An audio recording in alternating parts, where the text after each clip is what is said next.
ये भाई उस्मान साहब का घर है और इस घर पर बकरियां हैं और असादुल्लाह का दोस्त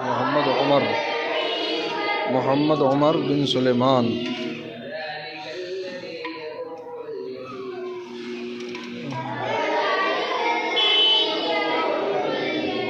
और ये बच्ची है कहकशा बिनते मोहम्मद उस्मान।